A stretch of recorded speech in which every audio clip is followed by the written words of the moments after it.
Hey everyone, it's Carissa at Sprinkled with Glitter. Thanks for stopping by today. Today I'm creating a project for the Altenew Crafty Friends blog hop, and I will have more information about that blog hop and a bunch of giveaways over at my blog, so be sure to hop on over there. And I'm going to be using this Altenew Floral Fantasy stamp and die set. This is a layering stamp set, so I wanted to give you some tips on using this. Now, this is a key that you can print out over at the Altenew site, and it's really great because it gives you the landmarks on each of these stamps to layer them up and create a really beautiful layered stamp image. So I'll be referring to this throughout the creation process of my card today, but I wanted to show it to you, and you can see it also has the landmarks for the smaller flower below. First, I'm going to start out with a watercolor backdrop. I'm going to create some black stripes on this Arches cold press watercolor paper, and I have a damp brush.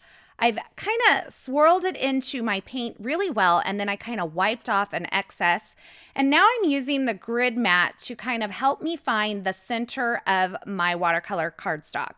Now, it doesn't have to be perfect because this is a handmade look, and I really want it to be kind of on the freer side, but the control freak in me needs to measure a little bit.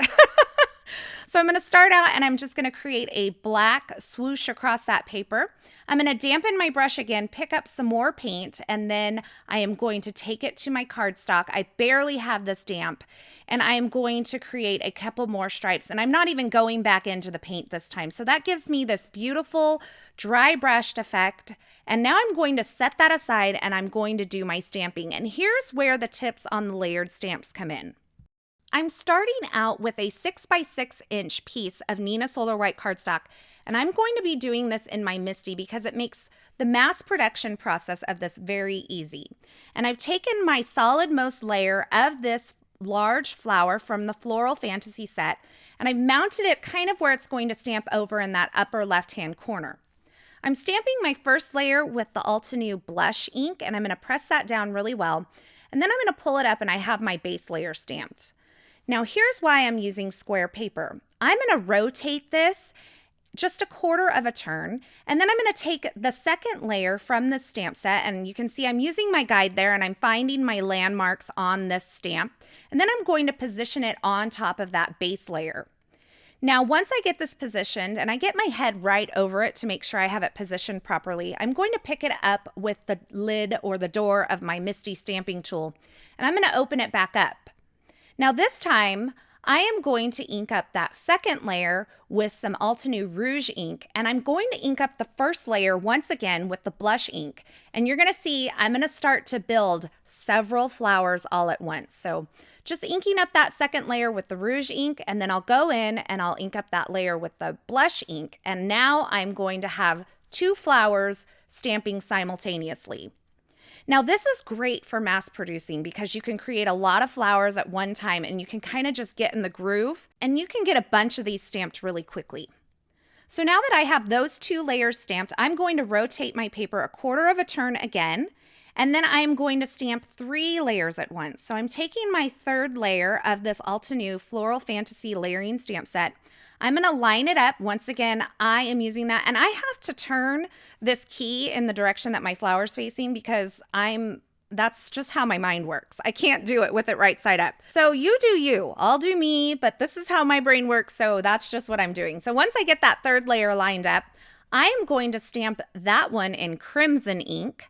I am going to ink up the second layer in Rouge ink, just like I did before, and the first layer in blush ink. So each of these are going to have their own ink color, and you just have to keep track of which one's where. So make sure you have a systematic order that you're kind of going in. I did get confused at one point and stamped the wrong color, but everything turned out fine in the end. So I'm stamping those 3 layers all at once, and I'm pressing those really good onto the paper. And then I'm going to turn my paper a quarter turn again and do the final layer of the stamp. And once again, I'm going to be stamping all 4 layers at the same time. Now it's important that your paper is square, and I found that for this larger flower, the 6x6 size was the perfect size to stamp 4 of these flower images. For the smaller stamp, I actually ended up using a 5x5 piece of paper, and that worked fine for the smaller floral image in this set, but you have to make sure that the paper is square so that you're lining these up in the same place every time. So now I'm finishing off with my last layer. That is the Altenew Velvet ink. And then on this one, I went ahead and inked up the wrong color on the third layer, but I went ahead and just went with it. So these have the rouge on both the second and the third layers, and I actually ended up liking the softer look with only using 3 colors of ink. So I'm going to show you the finished product here in just a bit, and you're going to see that I have ones that don't go quite as dark on the layers. So you can see that that flower in the lower left-hand corner looks a little different. Now I have one complete flower now, but I did want to kind of even out and smooth out all those layers together. So I am inking up the first layer once again in the blush ink, and I'm going to stamp it over top of that completed flower. So you're going to see me stamp all the layers at once, and I'm going to stamp the completed flower with the blush ink once again. I just feel like that kind of blends all those layers together. It's a personal preference, so you don't have to do this. And now I can go through and I will ink up just the layers that I need as I continue to turn this cardstock around and complete all of my flower images. Now, this is a great technique for mass producing because I can continue to take new pieces of cardstock, put them in my MISTI, and all of my layers are in the proper place, ready to go, and I can just stamp and turn, stamp and turn. So it's a really great thing for mass producing. Now, if you did not want to mass produce, you could just use an acrylic block and stamp them individually. Now, here's a look at my completed floral images, and one of them has a little bit more depth to it because I used 4 colors, and then the other one there on the left has a little softer look because I used the rouge twice instead of using the velvet. So I went blush, rouge, rouge, crimson instead of blush, rouge, crimson, velvet. Does that make sense? So for the yellow flowers, the smaller one, I started with a 5x5 piece of cardstock and I did this same technique. And the colors I used were Buttercream, Mango Smoothie, Maple Yellow, and Warm Sunshine. So as you can see, I'm just taking my square piece of cardstock and I'm stamping each of the layers here, inking them all up in the colors that I'm using from light to dark. Now, because these floral images are so versatile, you can use them for just a hello card, a get well card, a sympathy card, a birthday card, a thank you card. I created a bunch of these images and I'm going to die cut them all out and I'm going to keep some of them for future projects. And that's great to have these kind of images already stamped and ready to go on hand so that you can quickly throw a card together if you need to. So I've taken some delicate surface frog painter's tape and I've held my dies in place over those floral images and then I ran them through my die cut machine. I also stamped some leaves from that same stamp set and I'm using the coordinating dies to cut those out. Now I'm going to bring in my precision base plate here. This takes the place of the bottom cutting pad in your Sizzix sandwich. And I'm going to be using the tree ring die and the signature words die set from Altenew to do some more die cutting. Now this precision base plate, because it has like a metal back and it doesn't have the give of the plastic base cutting plate, it's going to cut through these intricate dies just a little bit easier. So I'm lining these up on some Neenah Solar White 110-pound cardstock. I use the heavier cardstock because I'm going to be doing some embossing on top of these, and I really wanted them to hold up to all of the product that I'm going to be putting on top.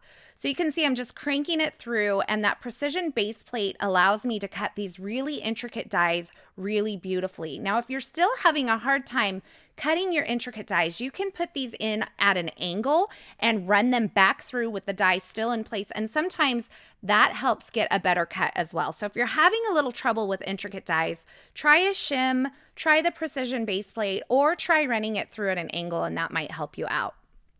So once I have these dies popped out, I decided that I actually wanted my sentiment to be black. So I'm just taking a COPIC marker and I'm coloring over that thanks die cut with the COPIC marker.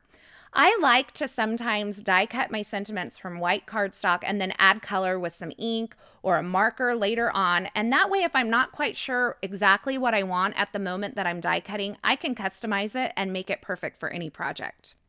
Now, I knew from the very beginning that I wanted this tree ring to be gold. So what I'm doing here is I'm just temporarily adhering it to a piece of chipboard. I'm inking up the entire thing with some VersaMark ink, and I'm also taking the bottom portion of my sentiment and kind of tapping it onto the VersaMark ink pad. And I'm going to take some Altenew Antique Gold embossing powder, and I'm going to dump it all over this tree ring. Now, you could use like a glittered cardstock or a metallic cardstock, but I think the results that you get from this are really beautiful because I'm going to actually do a double layer of embossing, so it creates this really dimensional metallic effect. You can see I also dipped the bottom of my sentiment into that antique gold embossing powder, and now I'm going to heat set this, and you can see how beautiful and shiny gold this tree ring is once I get all of that embossing powder melted. There's quite a bit, so it takes a little minute to kind of emboss all of that, but I think the results are totally worth it.